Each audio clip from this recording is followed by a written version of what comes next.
Hello students, हमारा तीसरा lesson complete हो चुका है। इनाम करके हमने उसका व्याकरण और उसका सब उपयोजित लेखन वगैरह सब देख लिया है। आज हम चौथी कविता शुरू करेंगे। सिंधु का जल। सिंधु नदी का नाम है और उसके जल के बारे में इस कविता के अंदर बताया गया है। यह कविता लिखी है अशोक चक्रधर ने। किसने लिखी है? अशोक चक्रधर ने। इनका जन्म 1951 खुर्जा उत्तर प्रदेश में हुआ। अशोक चक्रधर जी बहुमुखी प्रतिभा के धनी हैं। आपने कविता, हास्य, व्यंग, निबंध, नाटक, बाल साहित्य, समीक्षा, अनुवाद, पटकथा आदि अनेक विधाओं के लेखन किया है। प्रमुख कृतियाँ: बच्चे, बूढ़े बच्चे, तमाशा, खिड़कियाँ, गोलगप्पे, जो करे सो जोकर आदि कविता संग्रह प्रसिद्ध है।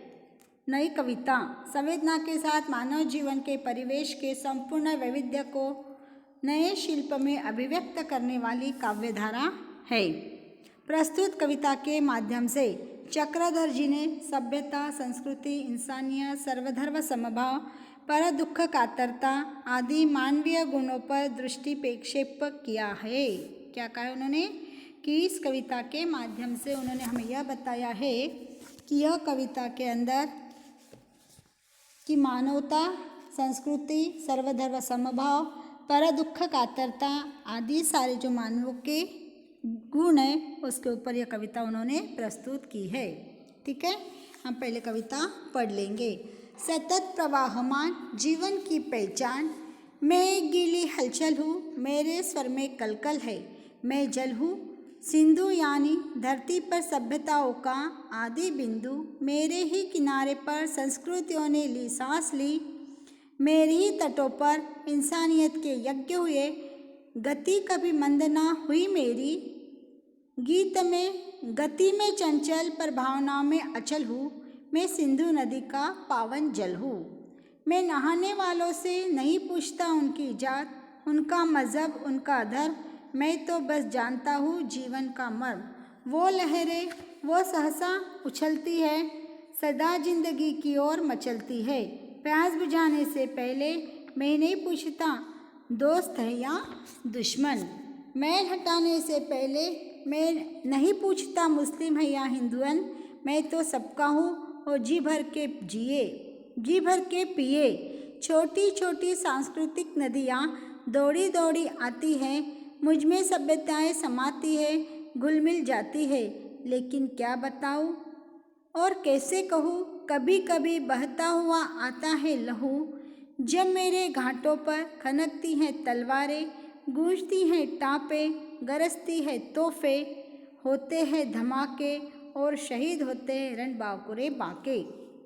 मैं नहीं पूछता कि वे थे कहाँ के, मैं नहीं देखता कि वे यहाँ के हैं कि वहाँ के हैं, मैं तो सबके घाव धोता हूँ, विधवा की आँखों में आंसू बनकर ही मैं रोता हूँ, ऐसे बहू या वैसे प्यारे मनुष्य बताओ कैसे, मैं सिंधु में बिंदु हूँ, बिंदु में सिंधु हूँ, लहराते बिंबों में झिलमिलता इंदु हूँ, लहराते बिंबों में झिलमिलता इंदु हूँ। क्या कहा उन्होंने इस कविता के अंदर कि मैं सिंधु नदी हूँ और मेरे पानी के अंदर कोई भी व्यक्ति आए, नहाने आए तो मैं उसको जात नहीं पूछता, या अपना खून लथपथा होके आया हो तो भी मैं उसको जात नहीं पूछता, मैं इसको सबके साथ में समान व्यवहार करता हूँ, ऐसा उन्होंने कहा है। और मैं कैसा हूँ? हमेशा नदी कभी भी हमेशा प्रवाहमान ही होती है, यदि वो रुक जाए तो नदी नहीं एक तालाब सा बन जाता है, उसका नदी का स्वरूप चला जाता है। तो अपना स्वरूप नहीं जाना चाहिए, अब हम कौन है, हमारी पहचान क्या है? तो नदी कहती है कि मैं बहता हुआ हलचल हूँ, गीली कलकल, मेरे स्वर में कलकल है, मेरे स्वर म्हणजे आवाज़, मेरे आवाज़ में आवाज़ आती है, कल कल कल, जब मैं बहती हूँ तो मेरी आवाज़ आती है कल कल करके। और मैं कैसी हूँ? गीली हलचल हूँ, पानी गीला होता है उससे बाद में मैं हलचल करते रहती हूँ, स्थिर रहती नहीं हूँ। मैं जल हूँ, जल यानी पानी हूँ, मैं एक जीवन हूँ, मैं सबको जीवन देती हूँ। सिंधु यानी धरती पर सभ्यताओं का आदि बिंदु, सिंधु नदी क्या बोल रही है? मैं धरती पर सभ्यताओं का बिंदु हूँ। धरती पर सभ्यताएं किससे आ रही है? मेरी वजह से इस धरती पर सभ्यताएं आ रही है, ये वो बता रही है।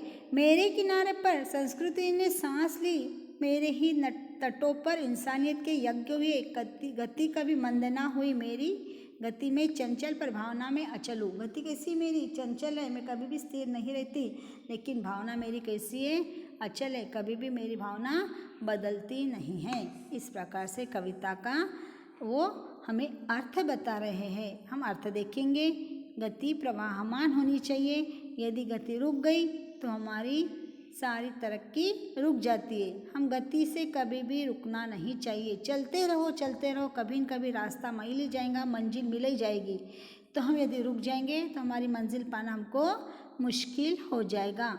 अशोक चक्रधर ने ये कविता लिखी है, बहुत सुंदर कविता है। इसके अंदर उन्होंने नदी किसी का कभी भेदभाव नहीं करती, नदी किसी को अपना और पराया नहीं मानती, इस प्रकार का इसके अंदर वर्णन दिया है। हम समय आने पर ये वर्णन पूरा देखेंगे, ठीक है। आज हम इसका सिर्फ परिचय दिखाएं। ओके।